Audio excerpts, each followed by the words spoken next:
Saudara sekalian, kalau ada pertanyaan begini apa jawabnya? Apakah setiap orang yang menderita itu pasti orang berdosa?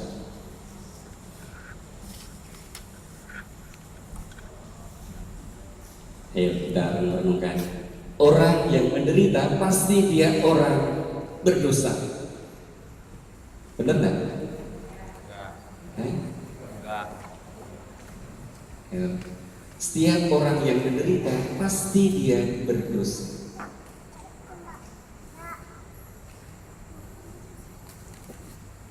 Ibu bapak pernah menderita? Pernah? Nah, berdosa. Ya, jangan ngaku enggak. Oh, iya.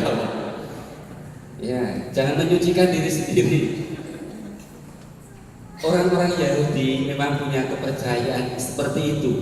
Setiap orang yang menderita pasti dia berdosa.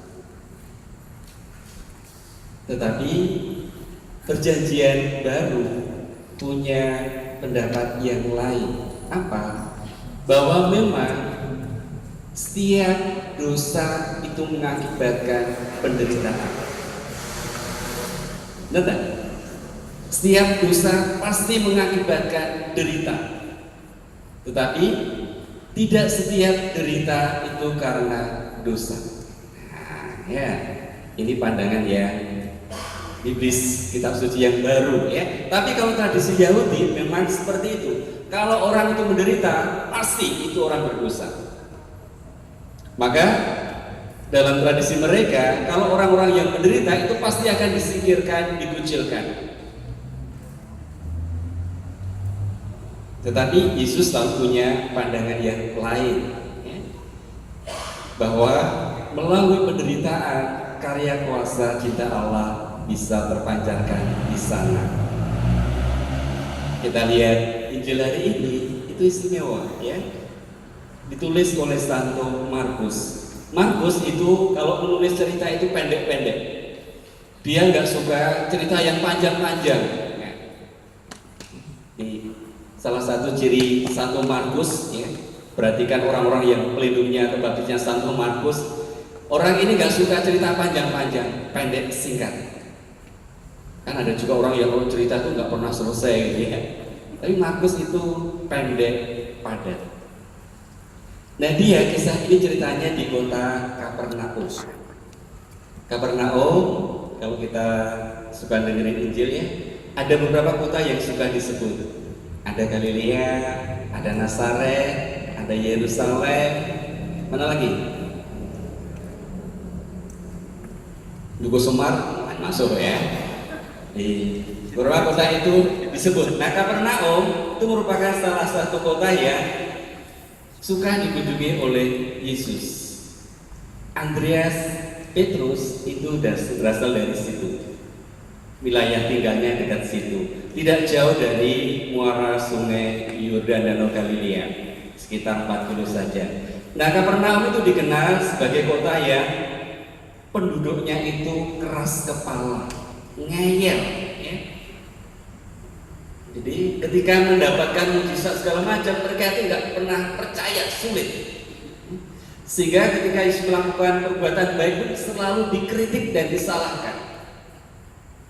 Jadi di kota itu berbuat baik apapun selalu saja dikritik dan disalahkan. Karena memang orang-orangnya keras kepala ya, ngeyel. Ngeyel itu apa ya? Bandel gitu ya. Kamu tahu ngeyel? Tanya bapak ibu ya, tidak pulang tuh ngeyel itu apa ya? Diberitahu apapun, diberitahu itu nggak menerima. Itu ciri dari orang-orang Kapernaum ya. Beda dengan orang-orang Cirebon, kalau diberitahu langsung oke. Tapi Kapernaum itu ngeyel ya. Nah lihat kisahnya bagaimana. Yesus ada di satu rumah ya.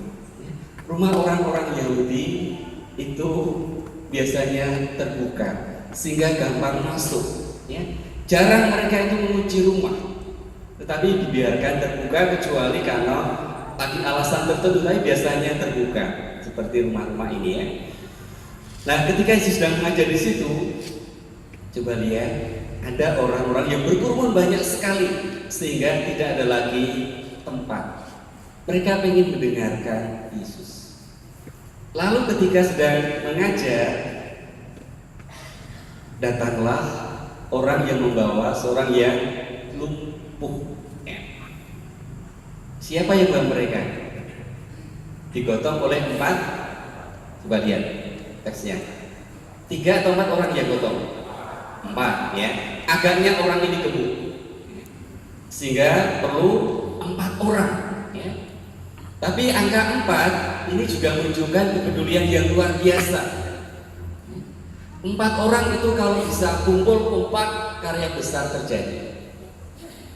Kalau di lingkungan pengurusnya 4 orang aja kompak, bagus. Dalam karya gereja, kalau 4 bidang itu bisa kompak, bisa jalan, bagus. Ya, ada liturgi, ada pewartaan, ada sosial, ada apa lagi? Pelayanan itu menjadi pilar-pilar gereja. 4 juga kalau itu ada di rumah kita, keluarga kita akan oke. Siapa? Suami, istri, ya, anak, terus apa lagi? Kadang-kala membantu, kadang-kala keponakan, ya, kadang-kala ada siapa atau masih ada neneknya. Nah, kalau semua orang kompak di situ, bagus keluarga itu. Jadi 4 orang ini mereka sepakat bagaimana membawa orang lumpuh ini kepada Yesus. Mereka punya niat baik. Tapi bagaimana? Coba lihat. Niat baik mereka berjalan dengan mudah nggak? Nggak ya? Begitu banyak orang mengumpuli Yesus sehingga mereka nggak bisa membawa orang lumpuh ini ke hadapan Yesus. Tapi ketika mereka mendapatkan kesulitan, mereka putus asa. 4 orang yang putus asa nggak? Tidak. Ya, inilah untungnya kalau orang itu bisa bekerja sama. Ketika ada persoalan sulit dan berat, ketika orang bisa punya teman yang lain, itu ide-ide itu selalu ada. Ya. Tapi kalau persoalan itu ditanggung sendirian, biasanya mudah menemui jalan buntu. Tapi kalau ada temannya 3-4 kumpul, ide-ide baru itu biasanya ada. Ya. Bisa terjadi 4 orang kumpul sambil main gitar, cereng ya. Oh, nanti kita depan bikin apa yuk? Bisa. 4 orang kumpul sambil kepas-kepas merokok di pojok, bisa. Ya. Karena apa? Ketika ada orang yang lain, orang bisa lalu sereng. Nah, orang ini, mereka 4 orang ini juga kompak. Di mana ini ada kesulitan? Apa yang mereka lakukan? Panjat atap. Ini luar biasa. Orang itu biasanya panjang atap kalau apa? Genteng bocor. Tapi bagaimana mereka? Karena saking pengen ketemunya dengan Yesus, persoalan tidak membuat mereka buntu. Mereka punya akal cari bagaimana bisa menurunkan orang ini dekat Yesus sampai dibelainya panjang. Ada kesulitan, tapi mereka tidak menyerah. Ada halangan, tapi mereka tidak mundur. Ada tantangan, tapi mereka tetap terus maju. Luar biasa. Tidak banyak orang Kristiani Katolik kalau ada tantangan bisa seperti ini. Ya. Kalau tidak hati-hati, kadang-kadang kita mudah menyerah. Aduh, saya nggak bisa. Aduh, saya nggak mampu. Aduh, saya sudah tua, gitu ya. Orang muda mengeluh. Tapi orang-orang ini bagaimana mereka bisa mencari jalan yang lain sampai akhirnya apa? Ketika niat baik itu ada dan ada tekad, ternyata mereka berhasil.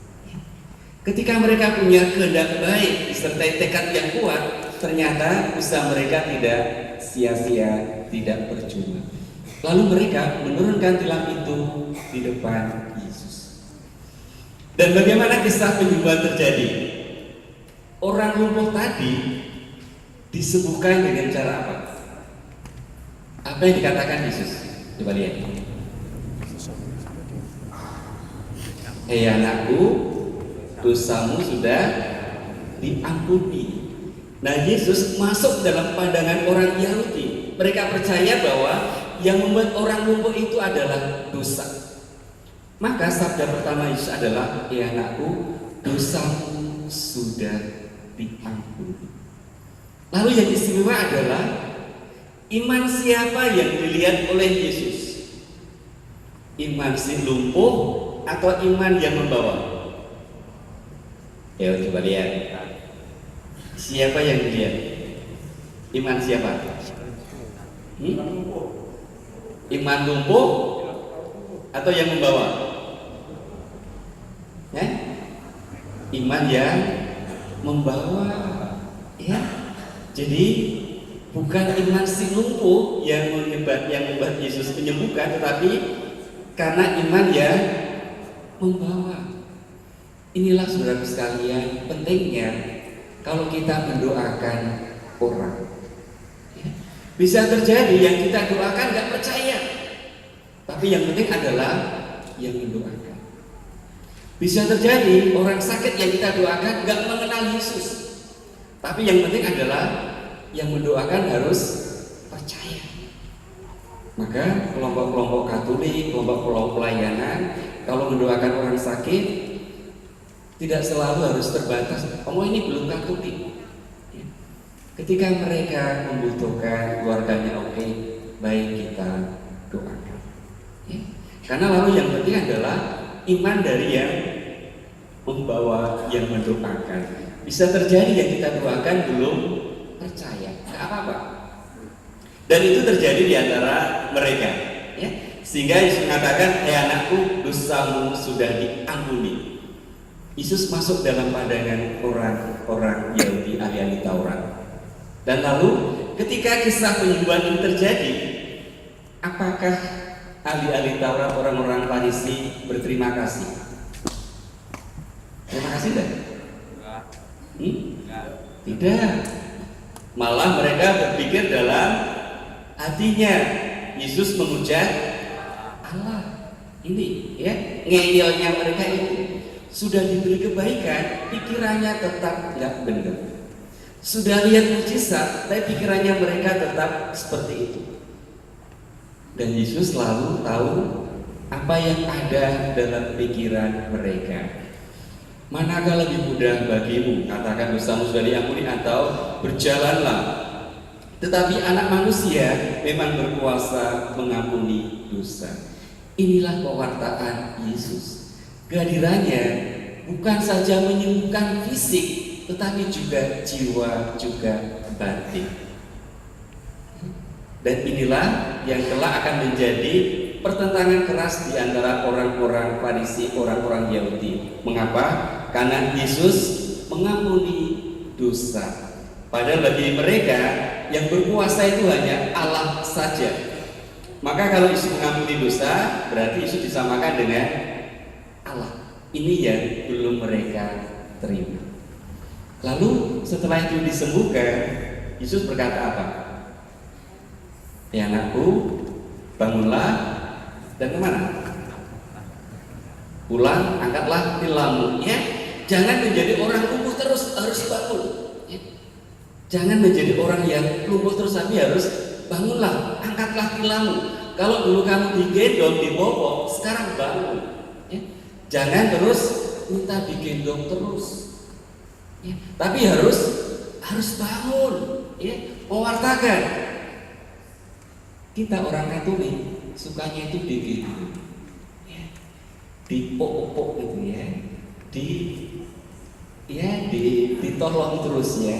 Saya nggak sanggup, saya harus dibantu, saya nggak bisa, ya.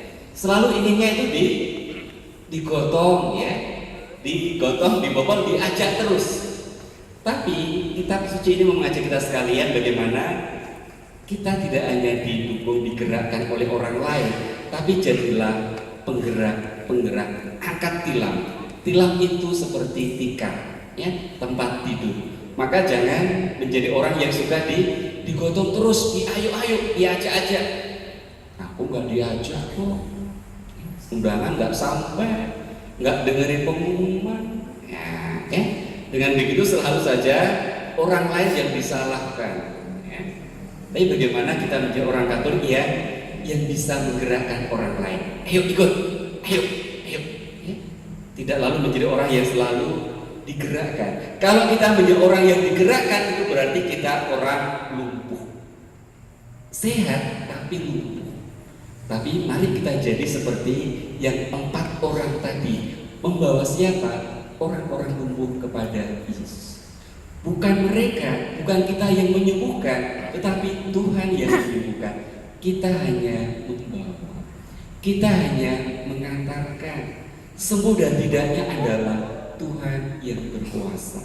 Tetapi kita keliru kalau kita tidak mau mengantarkan, tidak mau membawa.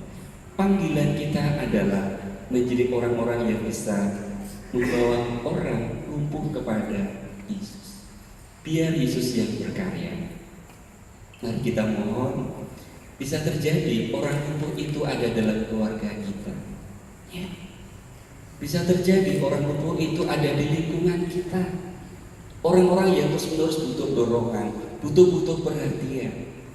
Bisa terjadi orang lumpuh itu ada dalam gereja kita. Tetapi dimanapun mereka ada, ayo kita tidak menjadi orang lumpuh, tapi menjadi orang yang peduli tadi. Seperti 4 orang, ada tantangan, enggak apa-apa, ada kesulitan, enggak apa-apa. Bagaimana kita punya tekad tidak baik, sehingga tantangan apapun tidak menghentikan wujud iman kita. Bagaimana kita mengantarkan orang-orang kepada Yesus. Mari saudara sekalian, seraya mengeluarkan doa-doa kita panjatkan doa-doa kita sekalian bagi hidup kita, keluarga, agar orang-orang yang seperti ini disemangati, diteguhkan, dikuatkan kembali, dan tidak menjadi orang Katolik yang lumpuh, tapi orang-orang Katolik yang semangat selalu punya tekad.